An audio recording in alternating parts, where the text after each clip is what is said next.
Hello friends, welcome to EduTap and also welcome to the 5-minute series videos that we have started for the upcoming NABARD exam. And friends, if you are new to our channel, I request you to kindly subscribe to our YouTube channel as well as our Telegram channel so that whatever the daily dose of free sessions and the free content that we upload on YouTube as well as Telegram channel can be utilized for your exam preparation.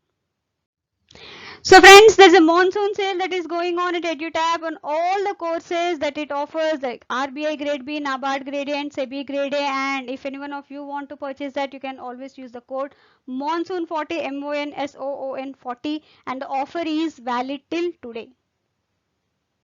So friends, today's topic is biofortified varieties. Now, first of all, let us try to understand what exactly is this biofortification or biological fortification. It is nothing but the nutritional enhancement of the food crops. Now, how it is done? This is done using the various modern biotechnology techniques, conventional plant breeding and various other agronomic practice. And why is this required? This is required to increase the bioavailability of various nutrients to the human population so that the nutritional needs can be met.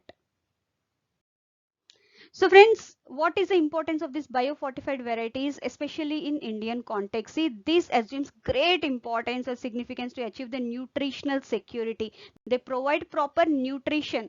Thereby, one can feed the entire population with the minimum amount of food grains.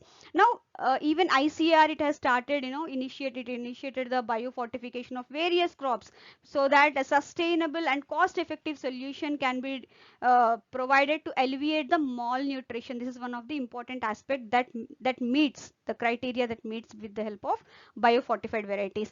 Next comes is the biofortified varieties. These are at least 1 to 3 times more nutritious than the traditional varieties, and because of this, India as well as Indian government with ICAR, they have started understanding the pressing need for the nutritional biofortification of these staples, and they have already initiated various programs in different crops so as to release the biofortified varieties.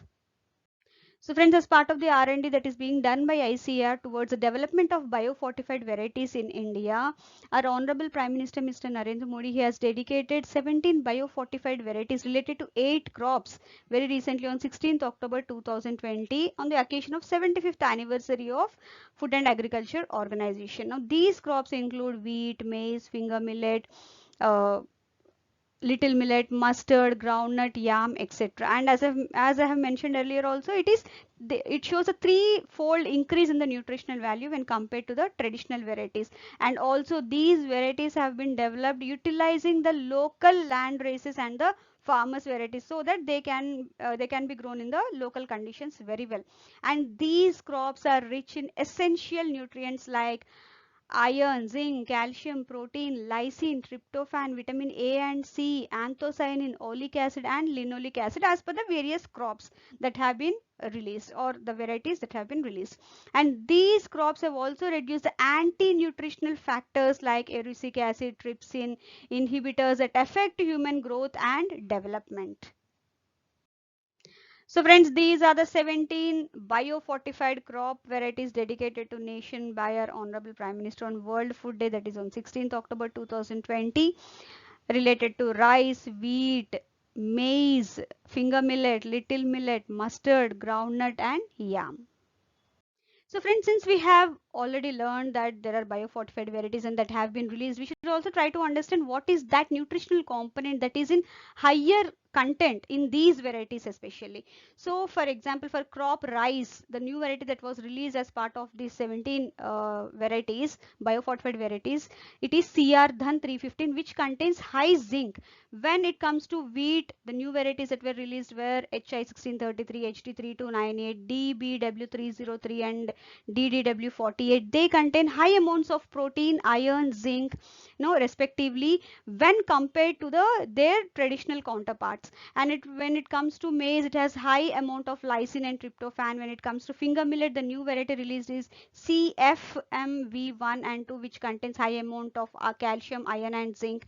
And when it comes to mustard, it has low erucic acid, which is it is an anti-nutritional element that is present in low quantities itself, but it is now even lower in these new biofortified varieties. When it comes to groundnut, the new varieties released, it has enhanced oleic acid, which is very good for increasing the good cholesterol level in our body, so that the heart attacks can be avoided. Next, the crop yam, the new varieties that released they contain enhanced zinc, iron and anthocyanin, which increases the antioxidant level, again very good for our health.